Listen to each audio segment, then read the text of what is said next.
end of the day, I would say it's not the college, but it's the individual. So if you have a hunger to learn and to read and to actually understand the human body, then it doesn't really matter whether it's a government or a private college. I have seen players who are really so passionate that like even a grave injury they would neglect and they would want to just play. Ma'am, we'll start by introducing you. Could you introduce yourself? Right, so my name is Mamta Revankar Sodankar, and I have done my masters and bachelors from KEM Hospital, St. GS Medical College, and currently I am working as a physio at Physiokinesis. Ma'am, and you were also a gold medalist. Right, so my journey started in KEM, and bachelors I was the topper for all the years, and yeah. What was the subject you had a gold medal? So overall, they look at all the subjects, yeah. So the top in all the subjects, yeah. Ma'am, how do you become a gold medalist? What are the qualities it requires? So basically competitiveness, that's what I would say. We as a batch were extremely competitive. Like we used to be at loggerheads with each other. It was not very healthy, but somehow it does help you in the long run, like in a positive manner, although it's not healthy at that point of time. So I would say that was the reason, yeah, mainly. It brings the best out of you. Out of you, yeah. And that also pushed me to learn more and more. So although it was initially it was like I wanted to become a topper or come first and like one up others, but later on it developed into something where I wanted to be good at what I'm actually doing. Yeah. Ma'am, you've done your masters and bachelors both from a government college. So how was your experience of being in a government college, and to some extent how is it different from private college, whatever your experience or your knowledge of private colleges is? Right, so I have a younger sister who is currently pursuing physiotherapy from a private college, and as I said, I did it from KM. So the major difference I would say is emphasis on the basics. So we were taught all the textbooks in and out, and we were made to actually understand the basics quite thoroughly. However, when I see my sister now, not saying that she's dumb or anything, but yeah, as in the level of the basic knowledge that is required is quite not at par as in government college. And I have also interviewed many people for positions in clinics that I have worked with, and I have seen that those who have actually passed out from government colleges had a certain amount of edge, but at the end of the day I would say it's not the college, but it's the individual. So if you have a hunger to learn and to read and to actually understand the human body, then it doesn't really matter whether it's a government or a private college. Ma'am, and you were also the head physio at Prakash Padukone in Academy of Badminton. Right. What was your experience there, and how was it different? Right, so my whole aim was not to work just in a clinic. I wanted to gain experience in all types of setups. So I have started off my career by working at a hospital, Kokilaben Ambani Hospital. Then I shifted to working in clinics, and then finally I wanted to work in an academy. So that was what I aspired for, and finally I did get that opportunity. So it was a very rigorous interview process for the recruitment, and once I was recruited, it was a completely different ball game. So although in clinic hours you have shifts where you work for 8 hours say, or 12 hours or 4 hours if it's part-time, in an academy you have to give your entire day to the players, so they might call you anytime. So I was living quite close to the hostel, although not in the premises, but I used to be there during their training sessions right from 5 o'clock in the morning till 6 o'clock in the afternoon, in the evening. So yeah, you have to give your all in the academy as compared to the clinic, and you could have emergencies whenever because of the intense training sessions. So that was something that was different. And apart from that, I also had to travel with the team or with the individual players. So that traveling gives you another like essence of a tournament, of what is the environment around a tournament, their hunger to win, and it's quite like infective. So you also get like really driven to make their dreams happen into reality. How does physiotherapy exactly help in badminton related conditions? Like, what were the conditions that you treated there, and what treatment did you give? Okay, so basically everything starts with assessment. So there were like 40 odd players, and the most elite ones, because it's an elite academy, and I had to assess them, make an assessment charting of all of them, and repeat the assessments. It's not just that you do one assessment and then forget about it. You have to repeat the assessments to see whether your treatment protocol is working. So I used to assess them every 3 months. Post that, I also had to make sure that they are doing the warm-ups and cool-downs properly, because that's something that is known to prevent injury, right? So according to the assessment results, I used to develop a stretching, mobility, or a strengthening program which was specific for each individual, right?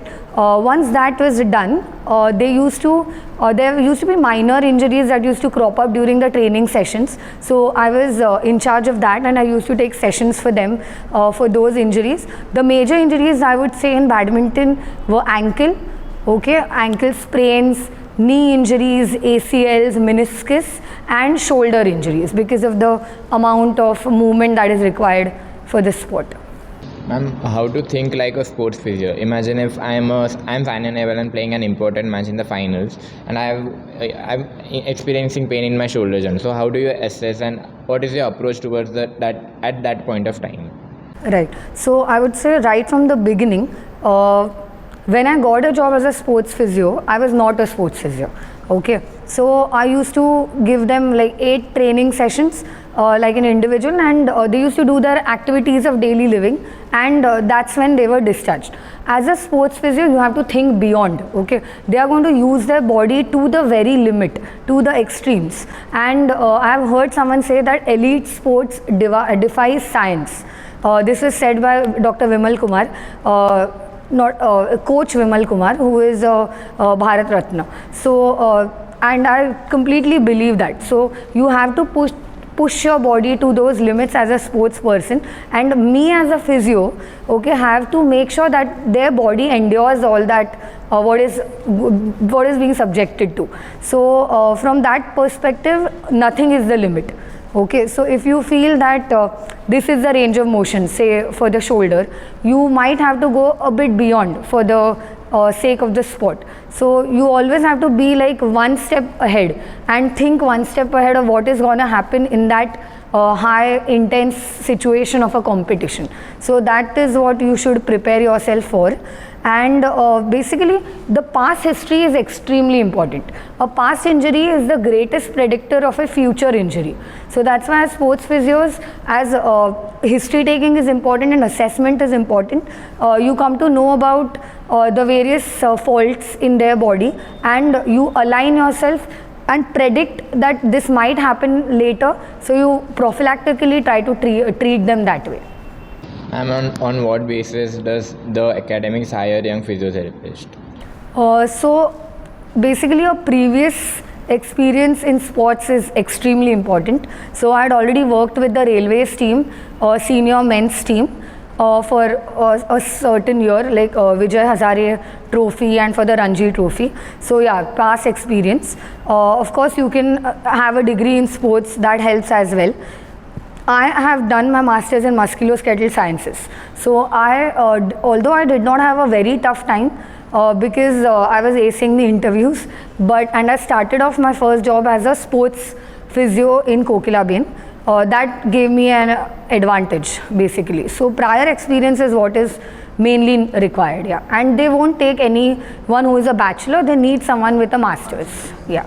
And ma'am, what are the set of questions which they ask in the interview?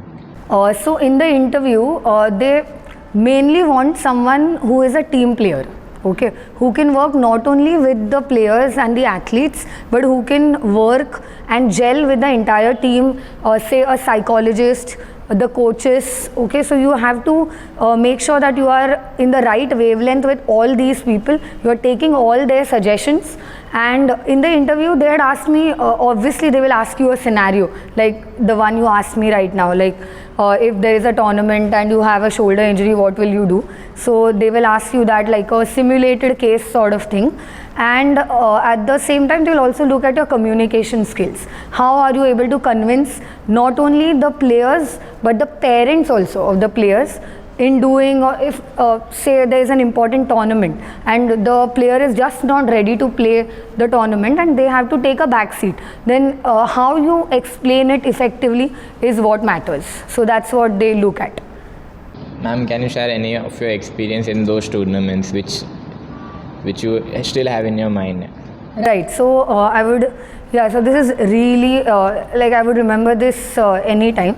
There was for the railways team of senior men's team when I was called upon to be their team physio. First of all, I was very hesitant because it's a team of all men. But that hesitancy was not because of the gender, but mainly because it was my first assignment with a team. Okay. So that hesitancy was something that I saw in the players though. Okay, so initially they had some shyness towards me, but later on with the communication and everything, they opened up and they started coming to me with their injuries and becoming friendly and open. Okay, so that's one thing. And the major incident that I remembered was the captain of the team. Okay, I would not name names, but the captain of the team had a major injury. So it was a hamstring tear, and in that scenario, I was supposed to not let the knowledge of that leak to other teams. That was one, and I also had to give like a realistic overview to the coach. So the coach wanted the captain to play, and I had to obviously make sure that he is able to play, but at the same time safeguarding the health of the player. So that was very crucial at that point. And although from a medical point of view he was not supposed to play for a few days, I made sure that I conveyed that to the coach, made him sit out for a couple of matches, and then with proper vigorous rehabilitation I got him back within 2 matches. So, and he won, yeah. So they won those matches where he played after the hamstring injury. Ma'am, now that you said this, what goes on in your mind when you are faced with such a tough situation? Like you have to make quick decisions. So what goes on in your mind at that point of time? So the first thing that you will see on field, the decision is whether to keep him on field or whether to take him out. That is the main question. Okay. So once you see that it's not whether that decision will affect the match is the second thing that you have to decide on. Okay. And like football, there is no timing as such in cricket. Okay. So I used to go, I had not ample of time, but I had enough time to diagnose. Okay, so I have seen many sports physios who just run and apply something and they are not even thinking of what is going on. So diagnosis is the main thing. You have to diagnose what is happening. So the other problem that I saw on field was the players were very reluctant to show me because they are in that zone of the match. So they don't want anything to come in between that zone. So then to make them aware that yeah, you are injured, you need to tell me what is going on, that is where it begins. So yeah, having that communication, understanding what the injury was and then treating it accordingly, because treatment is very easy. Okay, as a sports physio, you know what you are gonna do. It's not like rocket science, I would say. I don't know, I have read a lot, so maybe because of that, but yeah, it's not. The treatment part is the easy part, the convincing part is the difficult part, I would say. Ma'am, do you think somewhere the mind plays an important role in rehab and during the match also? Because somewhere if you have that mindset you have to play, the injury is not as important as the matches. So do you think mind has a role to play in injury and recovery? Definitely, the biggest role is the mind. Okay, so I will give you 2 scenarios. There was one scenario where the player had no pain, nothing going on structurally in their body, but because of, I don't know, because they were very young and subjected to that psychological analysis, they used to overthink everything. So I have seen them coming to me again and again and again for literally very little niggles or pains and aches that they could actually manage themselves easily, and had already treated them before. So they were very paranoid. So that is one aspect where you give undue importance to the psychological aspect of it, and you are not passionate actually to play. So that is something which is negative. And the other aspect is, I have seen players who are really so passionate that like even a grave injury they would neglect and they would want to just play.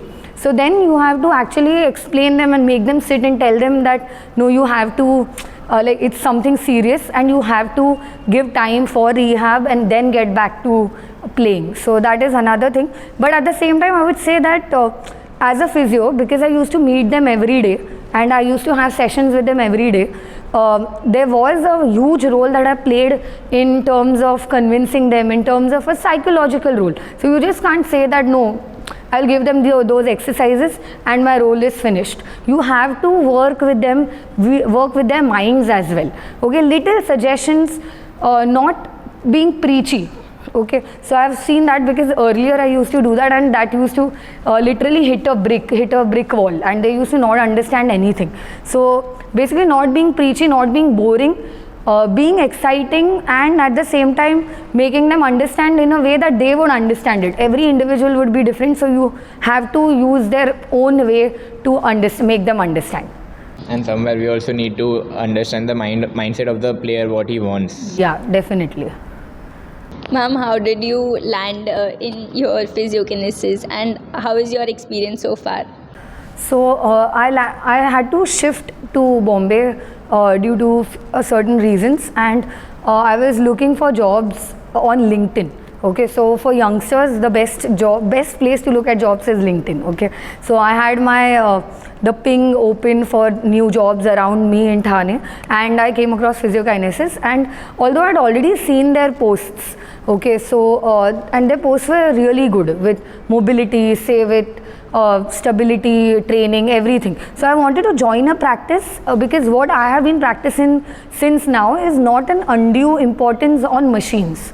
I wanted that it should be exercise therapy, because as physios we are doctors of exercise, we are nothing else. So I didn't want that passive treatment to be at the forefront of the clinic and the active part not being there. Okay, although you rake money with the passive treatment because the patients come again and again, it's basically useless in the long run. So I was looking for a clinic to work in such an environment, and that's when I stumbled upon physiokinesis, and looking at Shweta ma'am's views and everything, I really got interested and yeah, fell right in place. Ma'am, how is your experience so far here? So my experience so far here is, as compared to the previous clinics that I have worked at or even academies, I would say there has been no micromanagement at all. Okay, so she trusts you that you are going to look at the patient, she trusts you that you are going to see them in the long run and take them. There is no hand holding as such.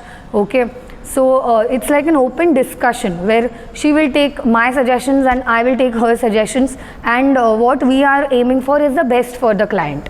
So that's important. Yeah, To get a good leader and to get this freedom is very hard to see nowadays. yeah. And as a mentor, she has been amazing, I would say. Like not just being stuck at something and thinking that no, you are very good at it, right, but you have to keep learning. Even at my age or even at her age, we do read books, we do attend courses, workshops, and we want to make ourselves better. So my whole aim is that if I've given a program for a particular condition in January, that same program I should not be using in July, okay, for another patient. I have to evolve because the exercises around us are evolving so much. Ma'am, can you highlight on the books and the courses which you mentioned? Right. So I'm pursuing my NSCA CSCS degree. Okay. So as a sports physio, if you have your strength and conditioning certification as well, although it's a difficult certification, with observing and by learning and reading, you may crack it. So that is one certification that I would suggest sports physiotherapists to do. Then very basic certifications that are on Coursera and which are really free. Okay, you can even do them. So I did Science of Training Young Athletes, part 1 and part 2 as well. I don't remember the university. You can look it up on Coursera. So that was one. Then for a sports physiotherapist, dry needling is important. Dry needling, taping is important. So I have done dynamic taping in that regard instead of kinesio taping. It's like potato, I don't know, not exact, of course it's not the same, the concepts are different, but I would say like one taping, one needling course, one Mulligan or McKinsey course is enough, yeah. But I would like to add that don't go for predatory courses. So there are a lot of predatory courses like cupping or things which don't have a scientific basis, okay, and just because like people around you are doing it, you would be pushed to no, अरे मुझे भी आना चाहिए, so I will also do it. So don't do that. Okay, look at what your trajectory is. Don't look at someone around you. Okay, what you want to do, what you are gonna use in your treatment. Just do those courses. Okay, and do courses which are really like I would say which are authentic. Okay, there are many people out there who are selling courses and which are crappy. Okay, they might be very less costly or maybe they are costly, you can't say, but try to see the credentiality of the person who is conducting the workshop so that you get the best benefit out of it. Yeah. Ma'am, there are a lot of mixed reviews or mixed thought processes related to use of modalities in physiotherapy. Some say it is needed and it is very important. Some say that it is just placebo effect. What are your views? So my views are that you should not have a closed outlook. Okay, so of course I use modalities. When do I use modalities? It's after a patient has just had an operation. So post-operative, if you have a knee condition, for quadriceps inhibition, if you use Faradic stimulation, then of course it's gonna help the patient. If you're using BFR post-op to get that hypertrophy, of course it's gonna help you. Okay, so there is a time and place of where to use modalities, which as physios we need to understand. Okay, just not blindly giving them modalities just for the heck of it, and also look at current research. Okay, so there are many researchers that are saying that SWD is not very safe, so something like that you have to keep in touch with and look at the latest research before you give a modality to a patient. That is very important. But as I said, I will stress upon it again that have an open mindset. Just don't be like no, I'm not going to use modalities at all, I'm just an exercise physiotherapist, okay, or someone who is only going to use modalities and not exercise therapy. So try to have an open mind. Yeah. Ma'am, next question is of the similar type. What are your views on courses such as osteopathy or say chiropractic courses? Do you think they are beneficial or do you think they do more harm than good? Okay, so I would say that it can give you an edge, okay, because I have seen some of my fellow doctors who have done an osteopathic course or a manipulative course. Okay, so it's a good add-on to your arsenal of treatment, but I would not say that it can be a full-fledged treatment. I have seen people with back pain getting just that treatment, like I have manipulated their back and that's it, and you expect them to get better. So that's not how it's gonna happen. You have to work in the end in a functional manner and make sure that their strength improves. Okay, so the simplest answers are the most difficult ones. Okay, and the simplicity of strength training is what I want young professionals like you guys to understand. Okay, you need nothing. You don't need any instrument assisted therapy. You don't need any modality. You can do everything with your hands. Okay, and weights. Ma'am, this is a question a lot of people from our age group and a little 1 or 2 years older than us people would have, that is how to look for jobs after you have just graduated from a bachelor's or master's. Right, so I would first say, which is what I give my younger sister the advice of, is that first after your bachelor's, you try to find what you are good at, okay, or what you have a inkling for or a liking for. Okay, so maybe it's neuro, maybe it's sports. Okay, so don't go with what the herd is going. Try to be different, because niche courses are something that would actually flourish later on. So I have friends who are veterinary physios and they are thriving. Okay, so it's not just about survival, it's about thriving in that that profession. If you actually like it, even if it is different and not lucrative at that point of time, maybe later on it might get better or might get some traction. So that's one, find your liking. Second one is after nowadays abroad, there are many courses like sports science or exercise physiology, so you can do them as well, and there is a combined course for sports as well as MSK. So try to look at various, so try to talk to your seniors and your teachers. They will guide you well in what course to do, okay? Or if you want to say if you have chosen a particular university, try to find people who have actually studied from their university. From that university, what was the course duration, how did the course help them, did they have any internships or working opportunities during that time. So make sure that you learn about that. About job opportunities, I would say first create a good LinkedIn presence. Okay, LinkedIn is actually really good. I would say Instagram also to some extent. But yeah, create a good social media presence, okay, and at the same time start developing your CV. Okay, so CVs are developed not just with your knowledge but also the extracurriculars that you do in your college. Okay, so if you have maybe attended a social camp or you have done some sports camp, just highlight that in your CV. The courses that you do immediately after internship are very important. As I said, dry needling or a taping workshop will help you, okay, to make you different, and work on communication. Okay, the best thing and the most important thing that I look at someone, okay, and I would say that this is a good physio, is communication, how they talk to their client. So as in the internship period is when you can build that rapport with clients and learn how to talk with them.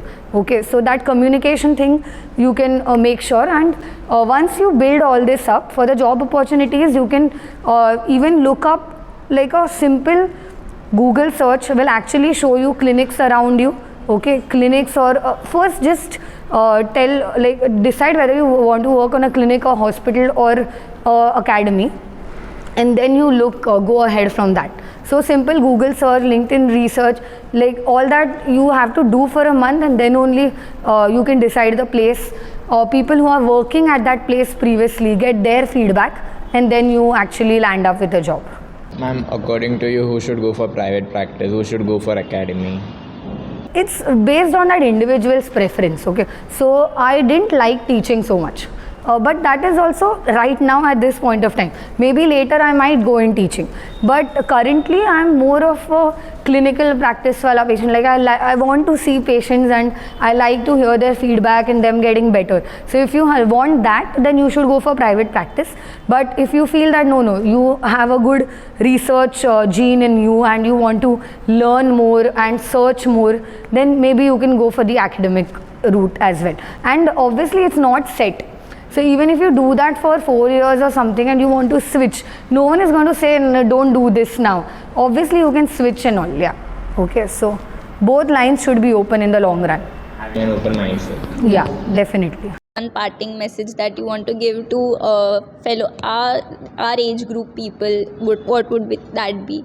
I would say that don't be complacent, okay, because once they have practiced for 5 years or 4 years, okay, there is that consistency that stagnation that develops, that you think that you're good at what you are doing and that is going to take you to the next level, but that's not what is going to take you to the next level. You have to upgrade yourself even after 5 years. Okay, so there is so much research going on, there is so much, even Instagram can give you so many new exercises, so many new outlooks at conditions. So just try reading or listening to podcasts or listening to YouTube channels and make sure that you are at par with what is going on around in the world, not just in India, so that you are at par with the best physios.